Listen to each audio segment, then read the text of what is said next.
Très heureuse de vous retrouver dans votre magazine d'actualité, L'Essentiel. Bonsoir à tous et bienvenue sur Sen TV. Comme vous le savez, L'Essentiel traite l'actualité tous les jours et l'actualité est fortement dominée par le Covid-19 qui ne cesse de faire ravage. À ce jour, l'on compte 1000 cas, même plus, cas positifs du Covid-19 et la situation est bien plus pesante en tout cas. Bonsoir Abdoulaye Mboua. Bonsoir à toi Yacine, bonsoir à tous les téléspectateurs de la Sen TV. Vous avez parfaitement raison parce que dépasser 1000 cas, en tout cas, ça fait froid dans le dos.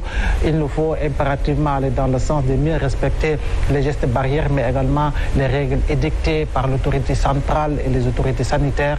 Il nous faut aller dans le sens de respecter tout simplement l'état d'urgence et le couvre-feu. Le couvre-feu, c'est à partir de 20h. Alors, à partir de 20h, un bon plan de Yassa, préparé par Yacine, ne fera que du bien. Et la journée sera plus complète si nous la terminons par la récitation de la sourate Yacine. Pour rappeler qu'aujourd'hui, c'est la journée de la fête du travail. Ce 1er mai, nous le fêtons avec le ministre Dame Diop, qui est le ministre de l'Emploi et de la formation professionnelle, mais aussi de l'artisanat, que nous accueillons aussi sur le plateau de L'Essentiel. Bonsoir, monsieur le ministre. Bonsoir, Yacine. Bonsoir, monsieur le professeur Mbaou. Je voudrais saluer tous les téléspectateurs de la Sen TV d'ici et de la diaspora particulièrement et dire que c'est un plaisir pour moi de partager avec vous cet après-midi, ce plateau. En tout cas, tout ce plaisir est partagé, monsieur le ministre. Et on le disait tantôt, le Sénégal a compté à ce jour 1000 cas positifs du Covid-19. Et comme on le sait, la situation devient catastrophique, si je peux le dire comme ça.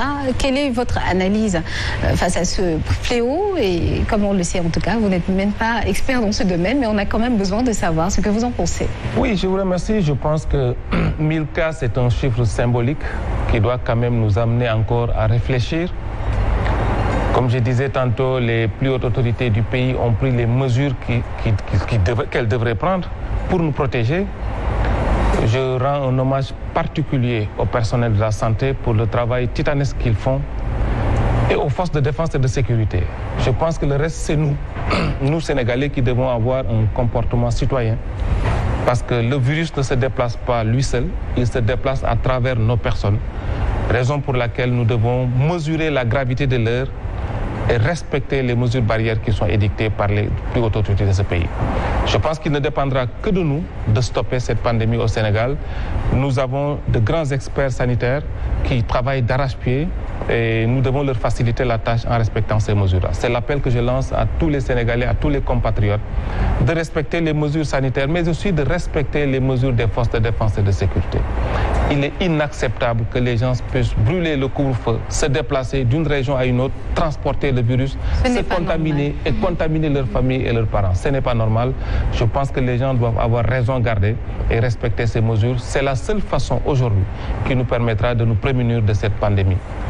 Revenons à ce contexte de problème actuellement que nous vivons actuellement au Sénégal. Des entreprises ferment leurs portes, mais aussi des employés restent chez eux. Selon vous, monsieur le ministre, la situation est-elle si alarmante que ça? Oui, je pense que la situation elle est alarmante. Elle est alarmante internationalement, j'allais dire, parce qu'aucun pays n'est épargné par cette pandémie. Et le Sénégal fait partie de ces pays du monde. Mais comme j'ai dit, nous avons la chance d'avoir un pays où les gens sont relativement solidaires. Je voudrais saluer l'élan de solidarité que tous les Sénégalais ont eu en répondant à l'appel du président de la République pour une mobilisation de tous les Sénégalais. Je pense que cet élan, cette mobilisation devrait nous permettre d'atténuer les effets néfastes de la pandémie.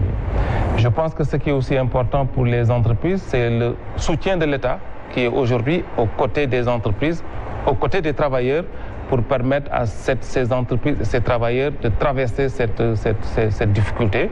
Et c'est le plus important pour moi. Mais comme je dis souvent, il est important qu'on prie tous, qu'on respecte les mesures pour sortir très rapidement de cette situation, parce que plus ça dure, plus c'est difficile. Mais aujourd'hui, la situation est difficile, mais elle n'est pas ingérable. En tout cas dans le domaine des entreprises, où évidemment les gens sont restés chez eux, certaines entreprises, certains travailleurs, parce que étant en chômage technique, Mais l'État a pu prendre les bonnes mesures qui sont appréciées pour permettre aux travailleurs, aux entreprises de moins souffrir des conséquences de la pandémie. Qu'en est-il de ces mesures actuellement? Ça a été mieux? Oui, je pense que le président de la République avait lancé un appel pour faire un plan de résilience économique et sociale doté de 1 000 milliards de francs CFA. Et je pense que dans ces 1 000 milliards de francs CFA, à côté de la santé et de l'appui en denrées alimentaires qui est fait aux populations, je pense que l'essentiel de ces 1 000 milliards est destiné à l'économie pour soutenir nos entreprises, mais in fine pour soutenir les travailleurs. On pourra y revenir. Je pense que sur les 800 milliards, il n'y a pas moins de 302 milliards qui sont réservés, qui étaient une dette, on peut le dire, intérieure, due par l'État aux entreprises, mais qui est aujourd'hui réglée.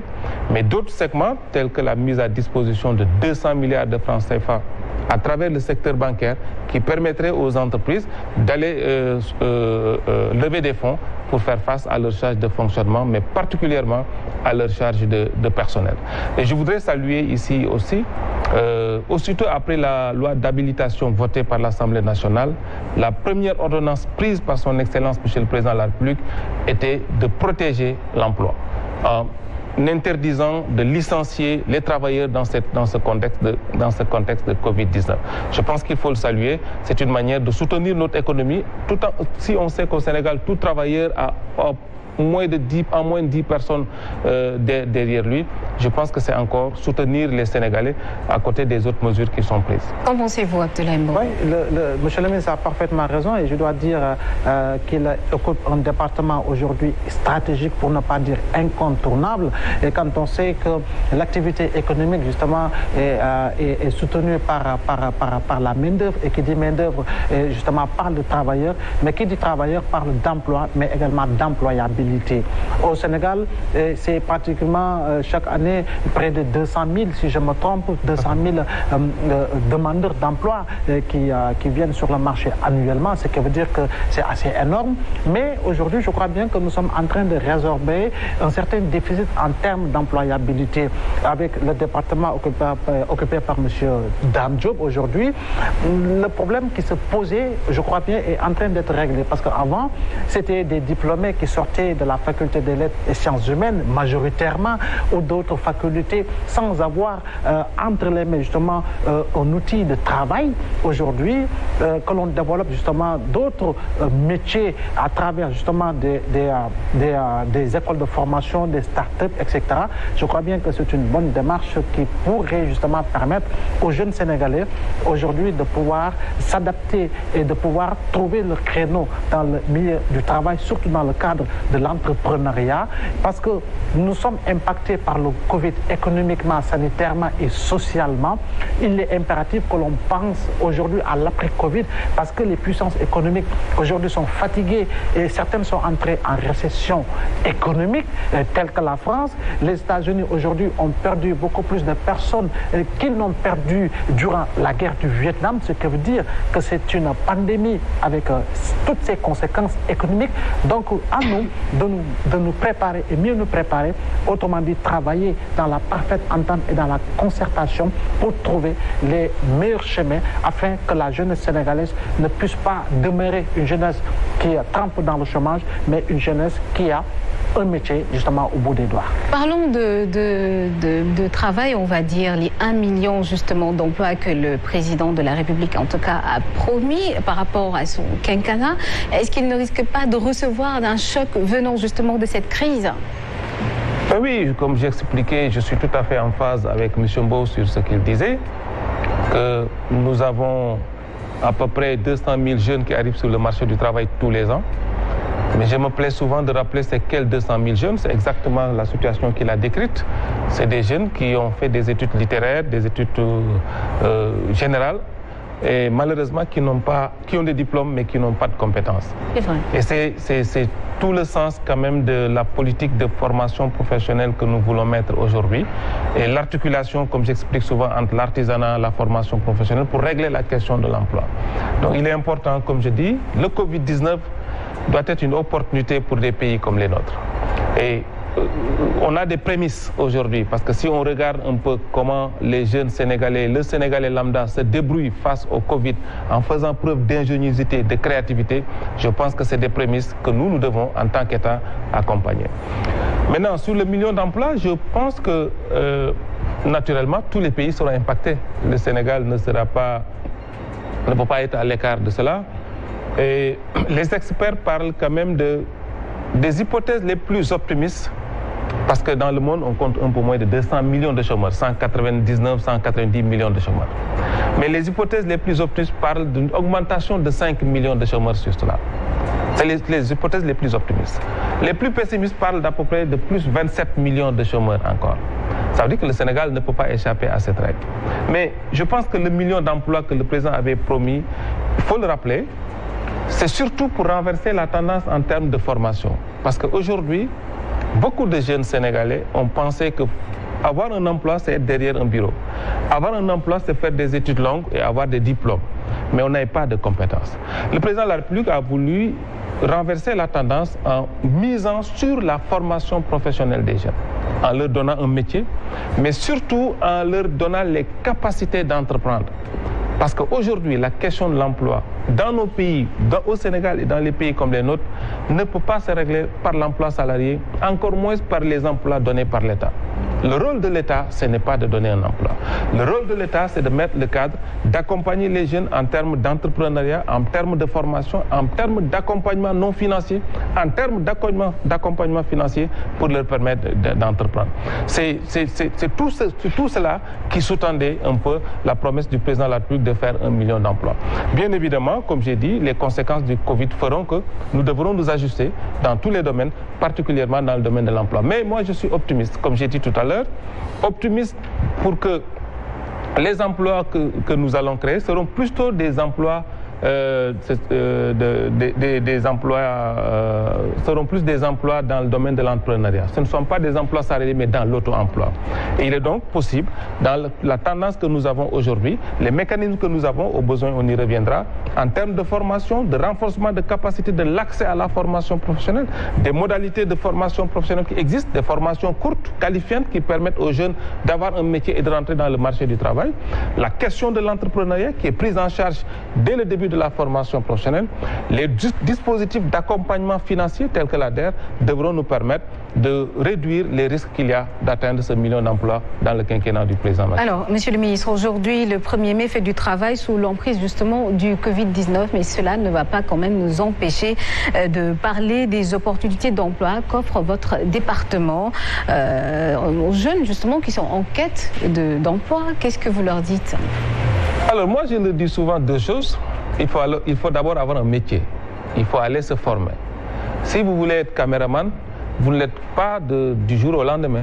Il faut aller faire de la formation professionnelle. Il faut aller acquérir des compétences, avoir un métier. C'est le premier pas. Le deuxième pas, c'est qu'il faut oser entreprendre. C'est paradoxal, j'explique souvent qu'au Sénégal, quand je prends mes parents du Baol, que je salue au passage, nous on est très entreprenants, très jeunes. Même si on ne fait pas l'école, on est entreprenant, on essaye, on commence petit, on grandit, etc. Mais malheureusement, ce qui est paradoxal, que beaucoup de jeunes qui ont eu la chance ou la malchance de fréquenter l'école, ils n'osent pas entreprendre. Or, aujourd'hui, le salut des jeunes pour la question de l'emploi, c'est dans l'entrepreneuriat. Qui leur empêche justement d'entreprendre selon vous? Je pense que peut-être le professeur nous en dira plus, mais moi je pense que c'est dû à notre histoire. J'explique souvent que nous sommes indépendants après 60. Nous avons eu un président poète qui a misé sur une administration très forte en ayant de grands magistrats, de grands fonctionnaires. C'était bien, ce qui nous a valu beaucoup de satisfaction aujourd'hui sur le plan international. Mais aujourd'hui, les paradigmes de notre économie ont changé.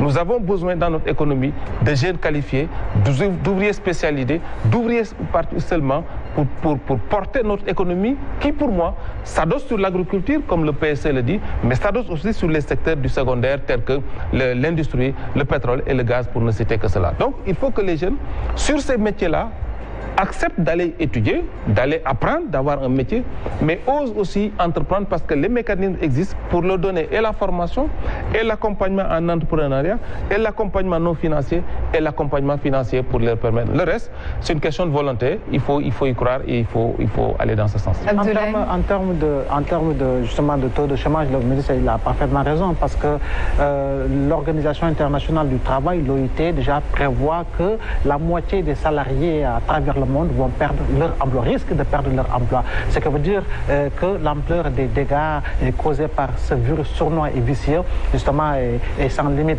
Maintenant, mais par rapport justement à l'employabilité, pourquoi justement nos jeunes ne sont pas fermés, il a parfaitement raison, parce que nous, au Sénégal, nous sommes de culture francophone. Notre l'ancienne métropole, c'est la France. Et justement, la France a toujours misé, contrairement aux pays anglo-saxons, justement, la France a toujours misé sur les formations diplômantes. C'est l'administration qui faisait la fierté, justement, du jeune qui venait de sortir du lycée, des universités et devenir enseignant, professeur ou en tout cas travailler dans l'administration publique. Aujourd'hui, les données ont changé. Aujourd'hui, c'est le monde du travail qui nous pousse à aller faire des métiers, mais également miser dans l'entrepreneuriat. Quand on voit aujourd'hui certains pays comme le Kenya ou le Nigeria ou d'autres pays, en tout cas anglo-saxons, avec des jeunes qui aujourd'hui pluient dans l'économie verte avec l'entrepreneuriat à travers les startups, ben on se dit pourquoi pas nous au Sénégal ou en tout cas dans la sous-région ouest-africaine francophone, nous ne pouvons pas, si nous le pouvons. Maintenant, quand on voit, monsieur le ministre, beau plateau que vous regardez tous les soirs, mais c'est des ouvriers, c'est des artisans sénégalais. Le beau plateau de l'essentiel également, c'est des Sénégalais qui l'ont fait. Je crois bien qu'il a insisté sur le renforcement de capacités. Ça également, c'est une donnée importante parce que le cordonnier de Ngaï, il a besoin de renforcement de capacités pour pouvoir offrir aux Sénégalais des babouches de qualité et comparé justement aux babouches que nous viennent du royaume chérifien. D'autres artisans également ont besoin de beaucoup plus de renforcement de capacité parce que le problème qui se pose chez nous au Sénégal, c'est le problème de finition. Et vous, madame, vous avez l'habitude de dire mon tailleur n'a pas en tout cas bien fini ma jupe parce que tout simplement, il n'a pas été formé pour cela.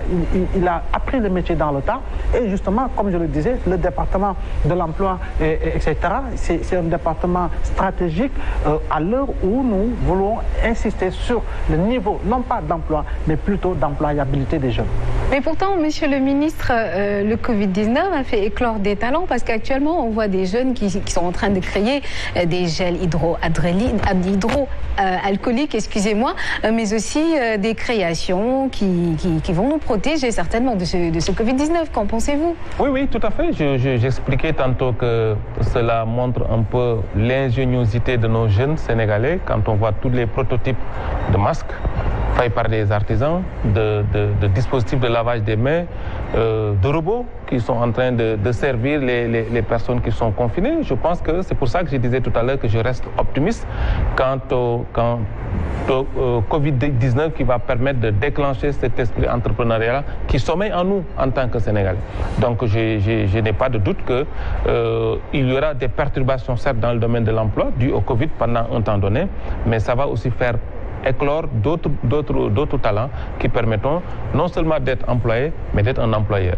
Donc je suis optimiste par rapport à cela. Mais pour revenir un peu à ce que le professeur Mbow disait tout à l'heure, c'est que bien évidemment, si nous devons régler la question de l'emploi, on ne peut jamais la régler à 100%. Aucun pays du monde n'a pu régler la question de l'emploi à 100%. Mais sur quoi nous misons aujourd'hui au Sénégal, c'est comme j'ai dit tout à l'heure, c'est sur l'employabilité des jeunes. C'est les préparer à rentrer dans le marché du travail, par l'emploi ou par l'auto-emploi.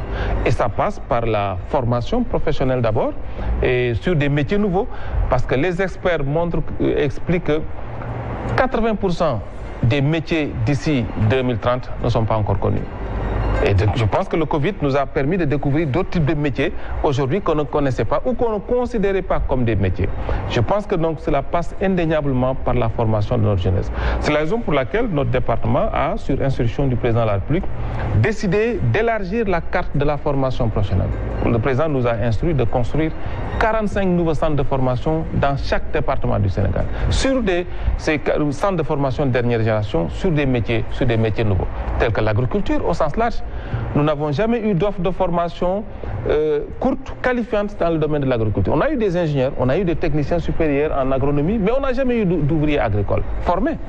Mais aujourd'hui, pourtant, nous pensons que le PSE à l'horizon 2035, nous visons l'émergence, mais basée fondamentalement sur l'agriculture.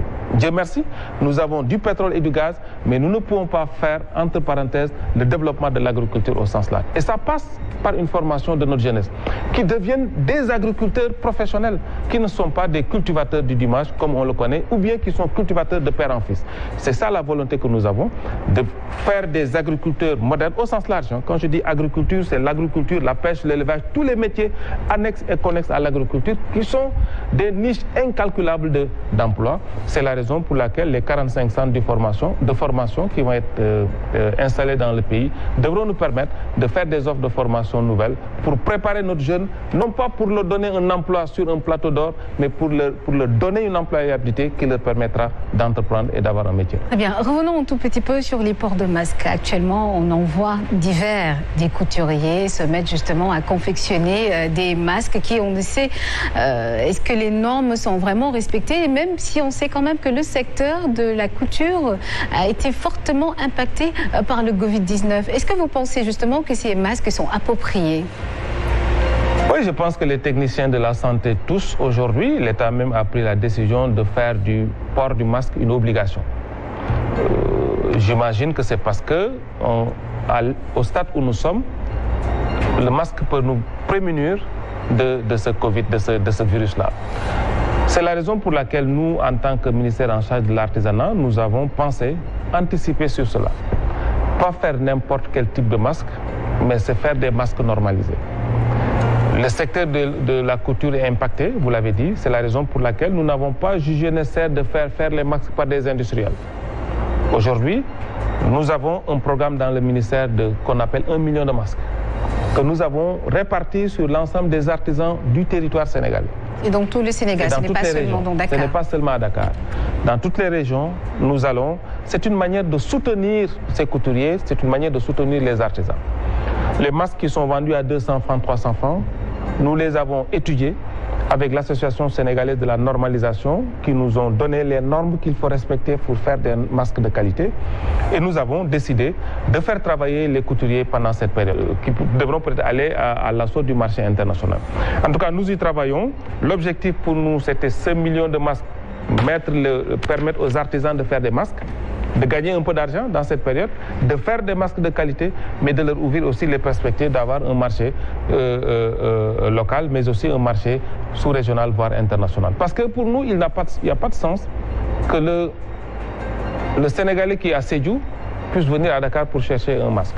Et le tailleur de Sédhiou peut faire un masque. C'est pour ça que nous avons décentralisé cette confection pour permettre aux couturiers de Sédhiou, de Koungheul, de Diourbel, mon Diourbel natal, de pouvoir faire ces masques, de vivre de leur activité et de pouvoir après capter un marché intéressant. Oui, tout cela entre dans le cadre de la production. Je crois bien que c'est important. Aujourd'hui, la Suisse est la référence mondiale en termes de chocolat. Et pourtant, la Suisse n'est pas productrice de cacao. Ce qui veut dire que nous devons aller dans le sens de pouvoir, non pas aller dans le sens de continuer de livrer des produits primaires, mais plutôt aller dans le sens de la production. Aujourd'hui, que nos tailleurs se soient convertis dans la fabrication de masques, c'est une bonne opportunité qui peut permettre justement au Sénégal d'avoir un corps de métier qui maîtrise à la perfection justement la confection de masques compte tenu de ce que l'on a vécu et que l'on continue de vivre concernant le coronavirus. On ne sait pas ce qui se passera l'année prochaine ou les autres années. Il faut se préparer à toute éventualité. Et je crois bien qu'il y a après coronavirus. Le corona, c'est un mal pour un bien quelque part, malgré justement les nombreux morts causés à travers le monde. Mais ça nous permet aujourd'hui de pouvoir connaître nos tares, nos limites objectives par rapport à certains secteurs que nous avons peut-être délaissés un tout petit peu. Il nous faut revenir en arrière et voir avec un regard balayé ce qu'il faut pour investir. Et investir dans sa jeunesse, je crois, c'est la meilleure opportunité pour connaître l'émergence. Et je crois bien que si nous continuons d'insister sur ce créneau, nous pouvons atteindre justement tout ce qui est défini à travers le plan Sénégal émergent. Alors, Monsieur le ministre, votre dernier mot par rapport à ce sujet, ce thème? Lancer encore un appel aux jeunes qu'ils osent entreprendre. Et comme je leur explique souvent, entreprendre, ce n'est pas commencer une activité aujourd'hui et réussir aujourd'hui. Il y a un temps à tout. Il faut d'abord des compétences, ensuite oser entreprendre et avoir de l'abnégation. Je pense que c'est tout le sens que le président de la République nous donne à la mission qu'il nous a confiée, mais aussi lancer un appel à nos artisans qui sont très ingénieux et très talentueux. Il reste justement cette touche, comme disait le professeur, de finition, mais aussi de travail en série. Et tout ça, nous sommes en train de travailler sur un important programme qui nous permettra d'équiper les artisans, parce que c'est une question d'équipement et une question de formation. Justement, le ministre des Infrastructures, du désenclavement et des Transports terrestres a dévoilé hier la clé de répartition au fonds de résilience destiné aux transports terrestres. Qu'en est-il, pour terminer, qu'en est-il de votre département? Oui, nous aussi, on est impacté par le Covid. Le secteur de l'éducation de manière générale. Avec mes collègues de l'enseignement supérieur de l'éducation nationale, nous avons travaillé sur cela. Nous avons un fonds de résilience destiné aux structures privées qui font de la formation ou de l'éducation. Parce que, comme j'ai dit souvent, c'est des structures aussi quelque part qui ont une mission de service public et qui ont été impactées par la pandémie. Nous avons un plan de résilience que nous avons travaillé et soumis au président de la République. Très prochainement, on dévoilera les contours de cet appui qui ira aux structures privées d'éducation et de formation. Merci beaucoup, Monsieur le ministre. Merci également à Abdoulaye Mou. Vous avez un dernier mot? Moi, seulement souhaiter à tous les téléspectateurs de l'essentiel et de la CNTV un bon Nogo. Mangez bien, mais mangez bon. Et respectez aussi les mesures barrières, n'est-ce pas? Merci, Monsieur le ministre Dame Diop. Pour rappeler, c'est le ministre de l'Emploi et de la formation professionnelle, mais aussi de l'artisanat que nous avons accueilli ici sur le plateau de l'essentiel. Ça a été un plaisir d'être avec vous. Merci, chers téléspectateurs, de votre fidélité renouvelée. On se donne rendez-vous lundi prochain à la même heure. Sur ce, passez d'agréables moments en compagnie de la télé-leader du Sénégal. Mais surtout, restez avec nous. Dans quelques instants, la grande édition du soir avec Evelyne Manjouba et Mohamed Diop. Bonne suite des programmes.